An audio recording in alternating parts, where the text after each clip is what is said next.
Welcome to the Leafs Lounge, brought to you by the Hockey Writers, where our team of writers get together to talk about everyone's favorite team to love or hate, the Toronto Maple Leafs. I am joined by Peter Baracchini, the co-host of Sticks in the Six, and also wearing a fabulous hat today. Oh yes, Marley Champions. And we also got Alex Hobson. I am your host, moderator, contributor, Kevin Armstrong. Obviously, guys, the big talk this week and what's gone down between New York and Washington. And I don't think we need to get too much into this. Let's just all agree that none of us like Tom Wilson. Sounds good to me. No issue here. Moving on, there was a lot of cool stuff that happened in the league this week. Peter does a lot for the Hockey Writers when it comes to looking at the draft and the prospects that are coming up through the system. And this has been an awesome week for him because the U18 tournament was on. Canada winning gold. It was so much fun to watch. Peter, tell us what you were watching during that tournament. Yeah, like you said, it was a scouting prospect writer's dream come true because there was a lot of talent for this year's draft, but also in 2022 and 2023. And off the top of the show, I did the whole come over here thing like Connor Bedard did against Team Sweden, paying homage to him. And he was a major standout for Team Canada, along with Shane Wright, Matvei Michkov from Russia. And it's just an abundance of talent with those three players. And the next two NHL drafts are going to be so heavily focused on them. It's not even funny, but, you know, considering that Canada has had majority of a roster of players where, you know, they barely saw any ice time. And even if they did, it was halfway through the season, going over to play overseas, coming back here and, you know, playing very minimal games in like a return to play action, like in the WHL. But, you know, everyone played extremely well. Even the players that saw very little ice time, I know that I was very impressed with, you know, obviously Brant Clark, who's consideration for number one. Olen Zellweger was one of my favorite players on the back end for Canada, just absolutely rose up on my draft rankings, and just overall solid effort from Canada, dominant from beginning to finish, and they deserve the gold medal. Dubas, you might want to give Peter a call. He's been eyeing them up for you. And don't ready, guys, but I live in the WHL region, so I get to watch Connor as soon as they allow fans back in. Yeah. So I'll let you guys know just how awesome this guy really is. That's good. Alex, it was also you were watching lots in hockey this week, and what did you like to see other than the chaos? Austin Matthews. 2 words. Those are the only 2 words I need. You know, I was talking to a buddy about Matthews taking the lead in the race for the Rocket this year, and I don't know if this doesn't really get talked about too much, but Matthews is also leading. I think this is his first year where I think he's got the most hits this year out of any other year that he's played in the NHL. And I think that kind of flies under the radar. But at this point, Matthews is somewhat of a sniper power forward, 2-way forward all in one. He's just, it's becoming just disgusting how good he is and how much better he is each and every year. I mean, he's on pace for 66 goals over a full 82 game season. And if he were to play a full 82 games this year, I don't know if he would hit 66, but it's still a nasty pace to be on. And you know what? There honestly aren't really too many players in Leafs history that you could put sort of at the top. Like, they don't have a Bobby Orr like Boston did. They don't have a Gordie Howe like Detroit did, a Mario like the Penguins. I think Matthews has potential to be the best Leaf in history. And I think just saying that at his age, 23 years old, it's crazy to think about, but he's got so many more years ahead of him. And if he's already putting up this kind of production at his age, I mean, I can't even imagine what he's going to be like at 26, 27. I fully agree. The only caveat I put on that is that will he still be with the Leafs at 27 is the scary part. Right? Don't bring that up. That's a whole different conversation. We'll save that discussion for 5 years from now. We don't want to go there yet. Yeah, not quite. One of my favorites for Leafland this week was our Phil Kessel. Look at that. 900 points. And that picture was just so fabulous when that came up, because that does not look like a 900 point scorer guy in the NHL. And, you know, say what you will about his time in Toronto, they're still paying him, but Phil Kessel, he just keeps doing it and doesn't really care what anyone thinks about him. And I really liked that picture this week. All right. Let's get to some topics now. We can't completely escape the Tom Wilson situation, but what I want to know from you guys, if the world was a little bit different and if the Leafs were playing the Capitals, or if round 3 or round 4, the Leafs wind up playing Washington, are they physically at the same level as the Washington Capitals? And could they handle a situation like what happened with Tom Wilson? Peter, you start.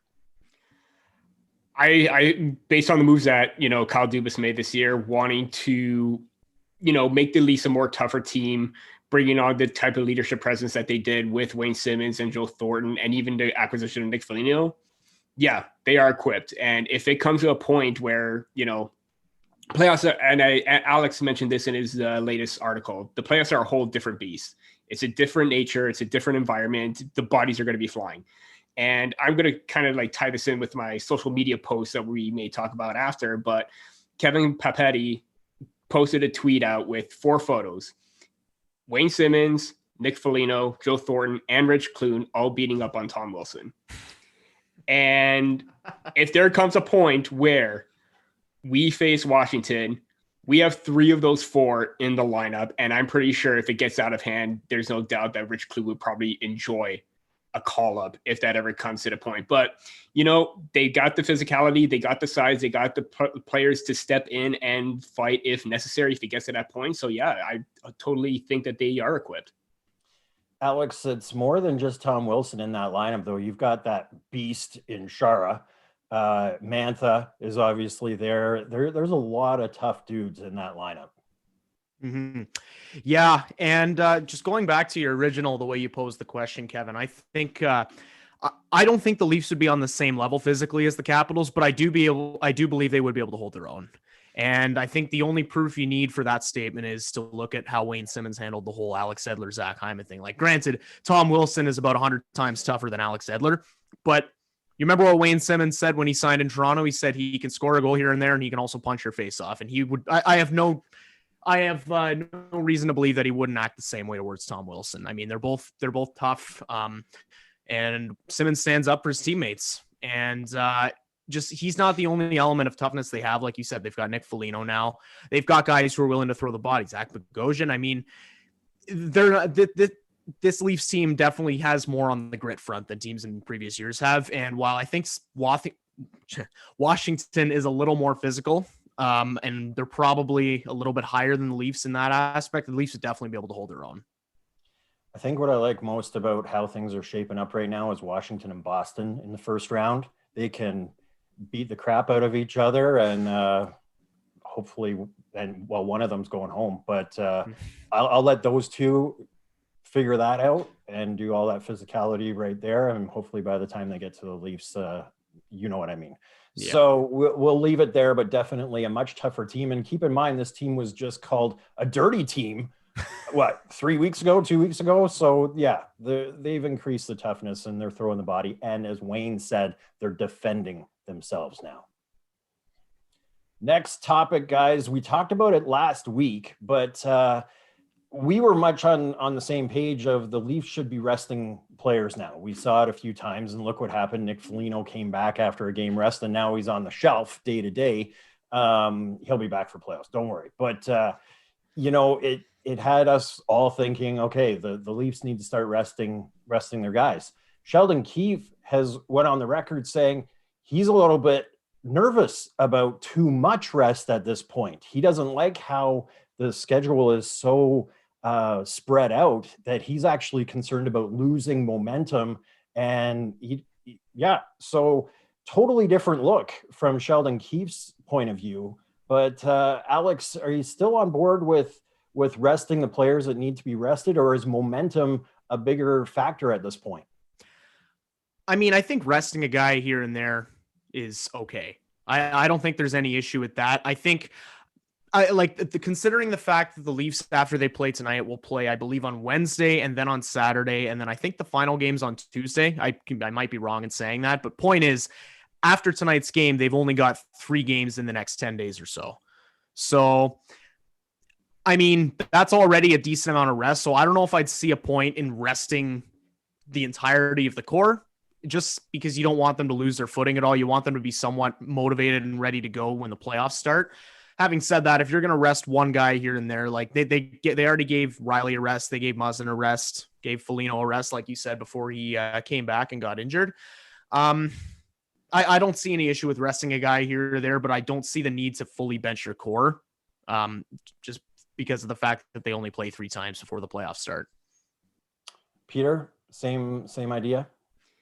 Yeah, everything in moderation at this point. And if the Maple Leafs were in a situation where they probably clinched the playoff spot, maybe a week or 2 earlier, you could have had a little bit more leeway of resting more players for an extra game or 2. And again, no issue whatsoever with that. But it comes to a point where, I could understand Keith's, hesitancy to try and rest him, because you want to be prepared going in. It's the playoffs. So you don't want to be, going on a cold streak like they did towards the end of last season. Granted, there was that pause because of the pandemic, and then they came back. But you want to go in with your best foot and the mindset right away that you want to be tough to play against. You want to be the best team, and you want to come out on top. So I understand that, while you do want to try and rest your players here and there, especially if they're ailing an injury, get them all healed up, but don't do it, go overboard is what I'm trying to say. But at the same time, everything in moderation. If he wants to do it for one more game, fine, because they got 2 more after. But then again, this extended period, like Alex mentioned, it's gonna benefit them no matter what. My guess is what will happen is instead of the top line getting 22 minutes a game, they'll be down to 15 minutes a game, 16 minutes. And the 3rd and 4th lines are going to get more time. And because I really don't see taking Matthews and Marner out of the lineup. I don't know how you could cage those guys away from the ice if they were healthy and ready to go. That would be kind of tough to keep them off the ice. Yeah, definitely.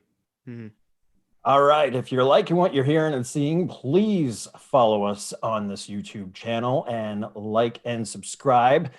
Our subscribers have been going up, and we really appreciate that. It's helping lead to other things coming down the pike in the Maple Leafs Lounge ideas. We'll have more on that a little later. But the other thing to talk about is our social media.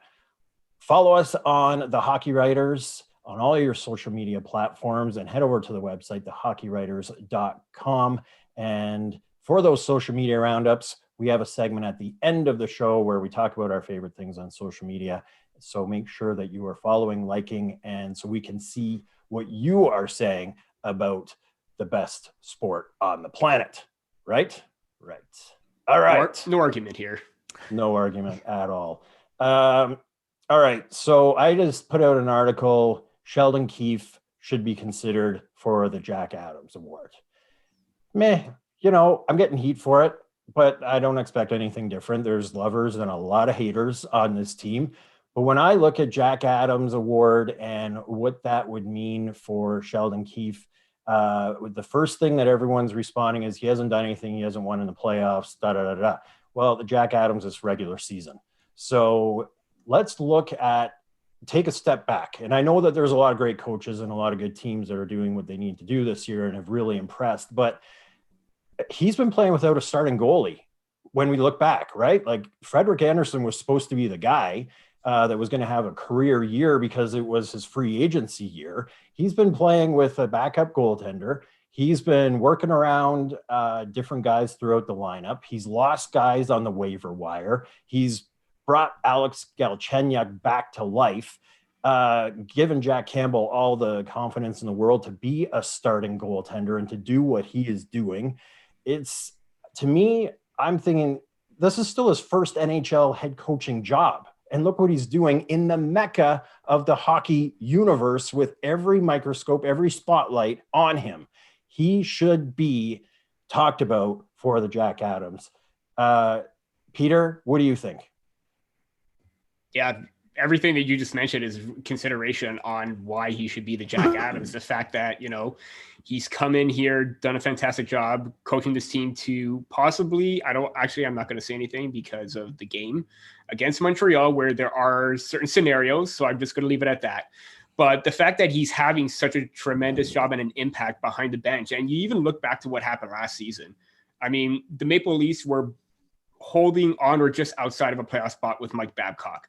Sheldon Keefe comes in and he has, in the 47 games played, he had a 27, 15, and 5 record, 628 points percentage.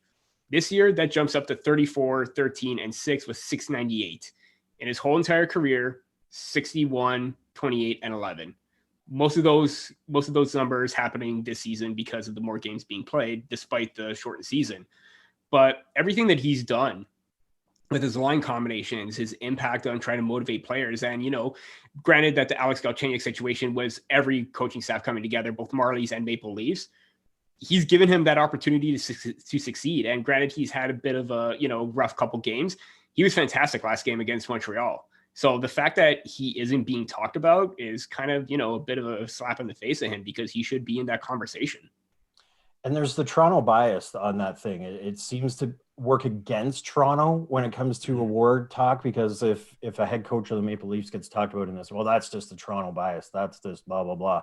So then you're throwing out, you know, the Rod Brindamores and the Sullivans, and, you know, and those guys deserve to be in the conversation too. Don't get me wrong. 100%, yeah. But I fully believe that Keefe deserves to be there. And as you mentioned with Mike Babcock, people say, well, he's got a great roster. Mike Babcock had a lot of that roster and he couldn't get the job done.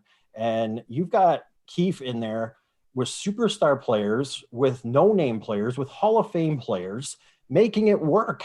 It's quite a feat. Alex. Yeah, I mean, honestly, all you got to do to defend Sheldon Keefe's case to be nominated for the Jack Adams Award is look at how the 2019-20 Leafs played. For the first half of that season, when they just couldn't get going under Mike Babcock, he had obviously lost the dressing room at that point, and you could just tell whenever they were out on the ice, they didn't want to be there, right? And then he gets canned, and at that point, you started to see improvements, but it's still a bit of a weird transition period. So it was getting better, but there were still some flaws. And then you head into this season, and Sheldon Keefe has his team right from the get-go. He gets training camp with them. He gets his own period of time to experiment with his own lines and really make every decision on his own. And look at the result. The Leafs are far and away the best team in the North Division. And sure, it's only 56 games. Sure, you know, I'm not going to get into the North Division argument because they're atop their division, and that's all that really matters. And honestly, consider taking all this into consideration, you got to at least mention him in the conversation for the Jack Adams. Now getting an honorary degree from Algonquin as well for what he's been doing. And, you know, I've got friends in the Pembroke area. What he did with that franchise and the Lumber Kings that he owns, that's Keefe country down there. And they would all go to war for that guy because of how much impact he had on that community. Goes to the Sioux Greyhounds, does it. Hey, he's got a hat right there. Does it with the Marlies. You know, it's he's doing it, and it's worth the mention. It's worth to be talked about. And this is just technically in his second year, although we're still under 100 games. Well, now over 100 games, but this is just the start. I think he's going to be fabulous for this team, and looking forward to where Keefe takes it in the future. Absolutely. And even so, going back to what last year when he was hired, the mutual respect that the players had, both Marlies and the Marlies that graduated to the Maple Leafs, the respect that they had for him as a head coach is light years beyond what they were saying about Babcock or the issues that were happening there too. So that's another thing to consider. You know, he's a player's coach and players love to play for him. To quote Travis Dermott, the boys want to play for him. Yeah, exactly. And, you know, everything else aside, the fact that he put Marner and Matthews together has changed the face of the franchise, and, you know, has added a lot to talk about in the league. That's pretty awesome. And he kept them together. Even when Tavares was struggling, even when Nylander was struggling, he could have flipped the lines. He didn't. And keeping Matthews and Marner together is just, that's been a game changer. Playoff matchup, it's looking like it's going to be the Montreal Canadiens. Don't want to jinx it because the Jets and the Canadiens are both doing their best to lose. I don't know if they're now trying for a draft pick or what, but so who knows? But it's looking like it's the Canadiens, first time since 1979. And, you know, that's what a lot of the the Hockey Nation is looking for. I'm sure the television broadcasters looking for that. Is that what we should be looking for? Would they better match up against the Jets at this point, or are you looking for that Habs series, Alex?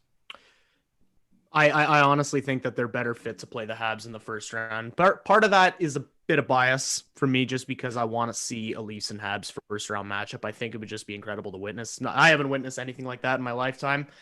So it would be incredible to see them face off against a true rival in the playoffs. And at the same time, the Jets, sure, they're on a slump right now, and sure, they might not be as good defensively as the Habs, but they have some electric firepower that just terrifies me in the playoffs. Like any given moment, if Nick Ehlers wants to snap, or Mark Scheifele wants to snap, or God forbid Pierre-Luc Dubois, just like he did in the bubble last year with Columbus, we all know the type of beast that he can be in the postseason. And while the Habs are a good defensive team and the Leafs might not score as many goals on them as they would the Jets, I still think that the Leafs just overall dominate them in skill. And if they can even match up to half of what the Habs can do defensively and then play at their top level offensively, I think that the Habs are by far the best matchup for them in the first round. The other player that I wouldn't want to go against in the playoffs is that Vezina Trophy winner, Hellebuck, being back there.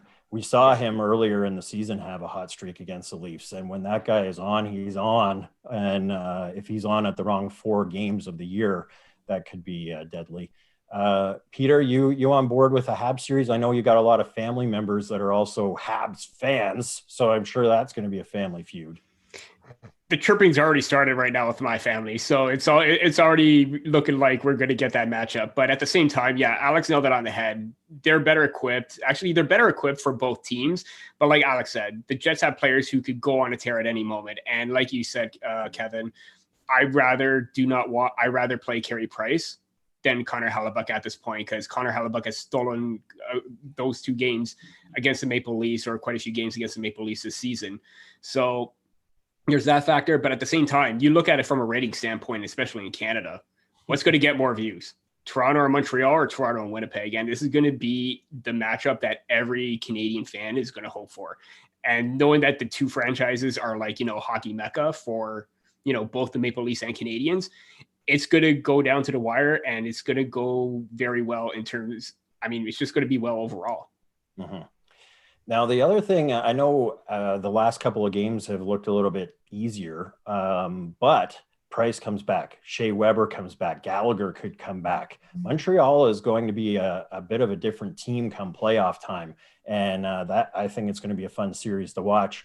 When I appeared on the Hockey Writers Live earlier this week, I said I kind of didn't want the Habs series to happen for the lone reason of it's tough to be a Leafs fan, as we know. Yeah. But if the Habs beat the Leafs in the first round of the playoffs, that's going to add more to the come on, man. Still trying to get over the Zamboni driver. Like, don't give me a loss to the Habs in the first round. No, and they're gonna jump at any chance they can. So, yeah, that's true. All right, now, guys, let's just update it because we went on the record last week, but I'm going to give you another chance because the next time we talk, playoff rounds will be set. So, set your final 4. Have you changed from last week? Are you still set on your final 4? We talking North Division or no, I'm kidding. No, mine haven't changed. I still, if I recall correctly, I picked Toronto. I think I picked Toronto, Colorado, Carolina, and I think Washington. And my picks stand where they are right now. Yeah, the only thing that may change for me, I'm still picking Carolina, but Tampa Bay, knowing the fact that Steven Stamkos is coming back and he's going to be healthy, that's really going to be a game changer. So it's going to see how things play out there. But I still think that, Carolina can come out on top. They just recently clinched a division title. So you know what? They mean business right now. But then again, if they end up winning the President's Trophy curse. So I don't know what's going to happen. But my 4 basically still remains intact. The only other change could be Tampa Bay over Carolina. Carolina's in a strange spot now because they play Nashville for the last 2 games. And if they beat Nashville for those 2 games and Dallas gets a win, against Chicago, because that's who they play for the last two, then Dallas is in. So Carolina kind of controls who they play in the first round. I think that's interesting how those things work out after 56 games, and it comes down to this. I'm going to switch mine because, and I know for everybody out there in the Magic YouTube world, there's our friend and managing editor of the Hockey Writers, Dean Plunkett, that is behind the scenes. He's watching this right now. He lived in Carolina for a while, so the Hurricanes are near and dear to his heart. So we all went with Carolina because we didn't want to be cut off. So if I'm cut off suddenly, you know why. So I'm switching to Tampa Bay, though, because Kucherov is also due back, right? Yes. How could I forget that? Yeah, and I think they're going to have an easier time with Florida. I think Florida had a great year, but I think they're going to have an easier time with Florida. Meanwhile, Carolina is going to have to go against a dark horse in the first round, a team that's just going to be throwing the body around. And after listening to that Hockey Writers Live, and the Carolina writer was talking about how they're a very fast team and they're this and that, we know how that plays in the playoffs sometimes. We've been watching it from a Leafs perspective for a couple of years. If somebody starts throwing the body, if Dallas is playing against Carolina in the first round, that's trouble for the Hurricanes. So I'm switching to Tampa Bay coming out of that division. I'm sticking with Pittsburgh and Vegas, and of course the Leafs to win it all. That's what I say every year. All right. Social media roundup time. Peter, you alluded to this a little bit earlier, and make sure everyone you're following us on the Hockey Writers for your social media platforms. We're posting a lot on Instagram lately too. So we're everywhere you want to be. We even have a MySpace account. And Alex does know what MySpace is. I know about MySpace. Yeah. You saw it in a museum somewhere, probably. Oh. I think my dad actually set an account up for me as a joke when I was like 5. So oh my God. First social media platform I was ever a part of. Yeah. Right at the tail end of it. You make me feel old every time you said it. I've never seen this born. Well, I'll give it away now. I was 1 the last time the Leafs and the Habs played in the playoffs. So there you go. I was actually alive. I don't think I remember the series, but anyway. So what did you guys see on social media? Peter, you start up because you teased it earlier on. What did you see on social media this week? Actually, that was, like I said, that was my social media post because I had a really good laugh at that if the Maple Leafs ever do come against or play against the Washington Capitals, the last time they played, they had Roman Polak, Matt Martin. Matt Martin's gone, Roman Polak's gone, so they got guys who could go in and step in. That was my favorite one, and just the action shots of actually them coming out on top to get a W over Todd Wilson, that just speaks volume to me. Right. Alex, what did you see out there? So this is a tweet from Luke Fox, and it goes like this. Alexander Kerfoot on Sheldon Keefe. That's big, having a team that wants to play for the coach, and we definitely want to play for him. So if that's not telling of Mike Babcock's tenure, then I don't know what is. All right. Now, I saw this one. Zach Bogosian, we haven't seen him for a little while. He's out with an injury, hopefully back by might miss the first couple of games of the first round. But I think I know where this is going. Yeah, the Kentucky waterfall. Look at that. Ooh, look at that. Oh, there you go. Amazing. Kentucky waterfall. So that's an iconic mullet. Yeah. Alex, you got some hair going there. You could get the Kentucky waterfall going. Honestly, don't put the idea in my head because I might execute on it. Maybe if the Leafs get out of the first round. Yeah. I'll equip it. All right, I'm holding you to it. You just said for sure you will do the Kentucky waterfall. That's there you go. We're going to hold you accountable for that. Right on. Yeah. and I had to show this one just because I love Batman, but that's Batmuse and Robner. Love it. And Robner. It's my favorite cartoon. Yeah, the dynamic duo. What? You know of Batman the cartoon? Yeah, of course. Do you know of the leotard and satin boxer short Batman? Yeah, my grandparents had Teletoon Retro on their TV, so I'm sorry. Yes.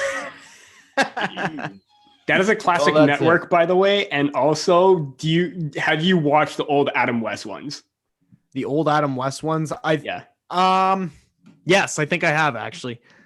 Okay, because I was about to say you're not a true Batman fan unless you've watched Adam West. Yeah, you gotta have Adam West is the Kapow. best. Yes, Absolutely. gotta have the Kapow. You gotta have that. I really need the old prof to get back here because I can't be the senior writer here. I've aged during this show. All right, but that's what it's all about. The hockey writers, we have a whole gamut of generations of different age levels, different experience levels when it comes to watching hockey and how we're seeing things. And that's what I think our readers, listeners, and viewers love to see with the hockey writers. And we have a great time bringing it to you. The next time we talk, guys, it's going to be playoff time. I've got the Pepto-Bismol ready. It's playoff time is a nervous time, man, but here we go. So thanks a lot for watching the show. This has been the Maple Leafs Lounge. We will see you next week.